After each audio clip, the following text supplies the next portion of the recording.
GB News presenter Calvin Robinson, the Reverend Calvin Robinson, who joins us now. Calvin, a very warm welcome to you. I know there'll be those people who are saying, well, you're blowing your own trumpet on behalf of GB News, but I thought there was something really refreshing about the People's Forum that was happening this time yesterday, not least just seeing a succession of people, quotes, ordinary members of the public taking to the microphone and articulating some deep-seated misgivings they have about the direction the country's taking. Absolutely. It's the GB News motto, isn't it? Asking the questions you want answered. And this was one of those rare occasions where we were able to let the common public, the common man, put the question to the elites. And I think that's fantastic. A lot of other channels didn't do that. I think there were some good topics discussed.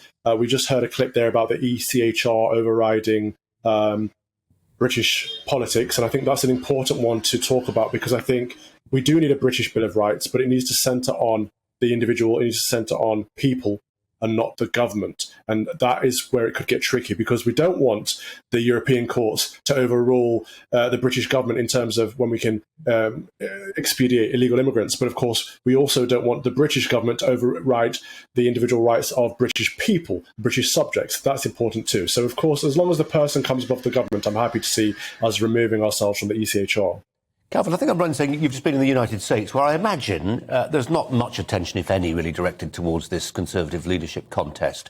There will, of course, in time be interest in who our Prime Minister is. But just if you can, draw some distinctions between the way we do politics here and the way politics is done in the US. Because I know people look at events like last night and they see something that's beginning to resemble more of a presidential race with all the fluff that goes with that. But there are still profound differences. Absolutely. I was in Canada, not the US, so people are going to be unhappy to hear you say that. But I will talk about the US because it's very important what's happening right now. Donald Trump, the former president, has...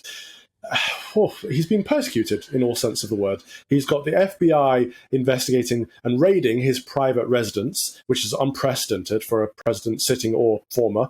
He's got the IRS looking into his tax returns because they've always had an eye on his taxes as a route to get to him. And then, of course, they tried to impeach him a couple of times. They are so petrified. And when I say they, I mean the deep state. I don't just mean the Democratic Party. I mean Barack Obama is still involved, people who were lawyers for Jeffrey Epstein. There's a deep rot in American politics based around corruption and money, and they do not want to see Donald Trump back in office. So they're doing anything they can to get him out, get rid of him as an opponent, which I think actually is going to help his chances more than anything. It's a great shame to see them fall to this level, really, because democracy is one of the key American values.